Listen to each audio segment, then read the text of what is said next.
প্রিয় স্টুডেন্ট, তোমাদেরকে বীজগণিতের আরেকটা খুবই গুরুত্বপূর্ণ অঙ্ক করতে যাচ্ছি, সেটা হচ্ছে উৎপাদকের বিশ্লেষণ। তোমরা উৎপাদকের বিশ্লেষণগুলো কিভাবে করবা, যেমন একটা যদি উৎপাদকের বিশ্লেষণ তোমরা করতে পারো, ওই একটা নিয়ম অনুযায়ী তোমরা সবাই কিন্তু পারবা। তো একটা আমি তোমাদেরকে খুব সুন্দরভাবে বুঝিয়ে দেবো, তোমরা আশা করি বুঝতে পারবা।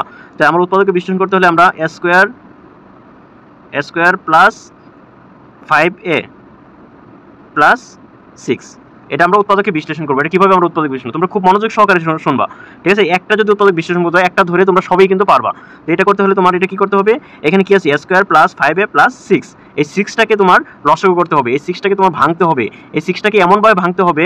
তাহলে দেখো তোমাদের এই 6টা কীভাবে ভাঙবো, এই 6টা আমরা এভাবে লসাগু করলাম, 6-এর সাথে 6-এর দুইটা ভাগ করলে কত, 3 হবে। তাহলে এখানে কত হবে, 3 গুণ 2 সমান কত হবে 6, তারপরে 3 যোগ 2 সমান কত হবে 5। তাহলে এটা দেখো এটা তোমার উৎপাদক করতে হলে এটাকে ভাঙতে হবে, এমনভাবে ভাঙবা যাতে যোগ বিয়োগ যদি আমরা করি তাহলে মাঝখানে এটা মিলবে, যোগ বিয়োগ করলে এটা মিলবে।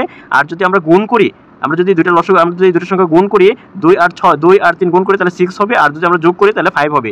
এমনভাবে এটাকে ভাঙবা যেন গুণ করলে এটা হয়, এবং যদি আমরা যোগ বিয়োগ করি তাহলে মাঝখানে এটা হয়। তাহলে এটাকে এখন আমরা শুধু সাজিয়ে লিখবো, ঠিক আছে? এটা শুধু আমরা সাজিয়ে লিখবো। তাহলে এখানে কি আছে, এ স্কোয়ার প্লাস, এখানে আমরা কি করলাম, লসাগু কি বের করলাম, 3 আর 2, তাহলে এখানে 3, এখানে 5-এর সাথে কি আছে, এ প্লাস, এটা কিন্তু আমরা লিখবো না, 5-এ কিন্তু আমরা লিখবো না, 5-এ কিন্তু ভাঙায় কিন্তু আমরা এই 6টা ভাঙায় কিন্তু এখানে লিখতেছি।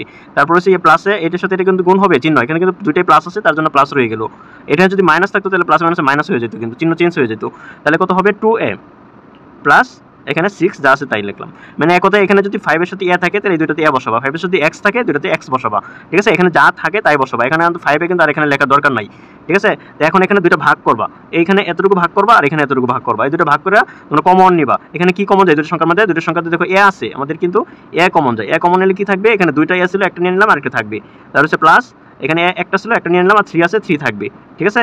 এটা কমন নিলাম, প্লাস কত, প্লাস এখানে কি কমন যায়, এখানে এ আছে, এখানে কিন্তু এ নাই, এ কিন্তু কমন যায় না, এখানে 2 আছে, 2 দ্বারা আমি 6 এর ভাগ করতে পারবো, তার মানে আমার 2 কমন যা, 2 কমন নিলে কি থাকবে, এ প্লাস এই 3, 2 দ্বারা 6 এর ভাগ করলে কত হবে, 3, এ প্লাস 3। ওকে, তাহলে এখন দেখো উৎপাদকের প্রধান তোমার শর্ত হচ্ছে তোমার এই দুইটা কিন্তু অবশ্যই মিলতে হবে, এই এ প্লাস 3 আমাদের ব্র্যাকেটের ভিতরে দুইটা কিন্তু অবশ্যই মিলতে হবে, ঠিক আছে? তাহলে এখন এই এ প্লাস 3 দুইটাতে একটা নিব, এ প্লাস 3, আর এখানে কি থাকবে, এখানে থাকবে এ, এই এটা নিব ব্র্যাকেট, এখানে ব্র্যাকেট দিয়ে এখানে এ নিব, প্লাস এখানে প্লাস দেব, প্লাস 2। এটা কিন্তু তোমার উৎপাদক বিশ্লেষণ হয়ে গেছে, ঠিক আছে? এভাবে প্রত্যেকটা উৎপাদক বিশ্লেষণ একটা যদি তুমি পারো, প্রত্যেকটাই কিন্তু তোমরা পারবা। এখানে শুধু খালি সংখ্যাগুলো চেঞ্জ হয়ে যাবে। ওকে, আশা করি তোমরা অবশ্যই এই বিশ্লেষণটা তোমরা বুঝতে পারছো। আর আমার চ্যানেলটা যদি তোমরা নতুন হয়ে থাকো, অবশ্যই সাবস্ক্রাইব করে পাশে থাকবা। ওকে, ধন্যবাদ তোমাদের সবাইকে।